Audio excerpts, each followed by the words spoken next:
আজকে আমরা বাজারে গিয়েছিলাম, তো বাজারে গিয়ে আমাদের জুতো শপিং করে নিয়ে এসেছি, আর সব জুতো আমার মা কিনে দিয়েছে। তো চলো তোমাদের সঙ্গে শেয়ার করি কি কি জুতো কিনলাম। এগুলো সাইড সরাই।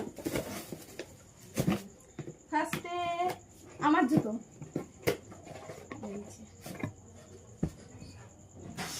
এই যে আমার জুতো ক্লিয়ার আসছে। এই যে এটা আমার জুতো, এই জুতোটা নিয়েছে 330 টাকা বলছিল, না 340 টাকা বলছিল, আমি 300 টাকা দিয়ে এটা কিনে নিয়ে এসেছি।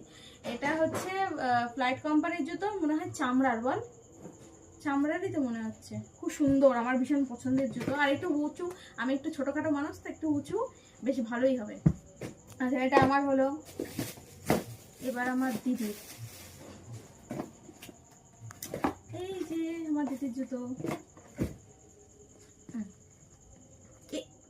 এ ভাই কি হচ্ছে? হ্যাঁ এই যে এটা হচ্ছে আমার দিদির জুতো, এটাও খুব সুন্দর, ইউনিক কালার।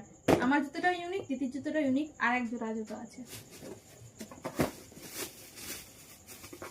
এই জুতোটা আমাদের বাড়িতে 3টে জেনারেশনের মানুষ পরলো। প্রথমে আমি, আমার জুতো ছিঁড়ে গেল, মার জুতোও আছে, আবার দিদিও কিনেছে। এই যে এই জুতো, এই জুতো আমাদের বাড়ি 3 জোড়া। তো আজকের এই পর্যন্ত ভিডিওটা।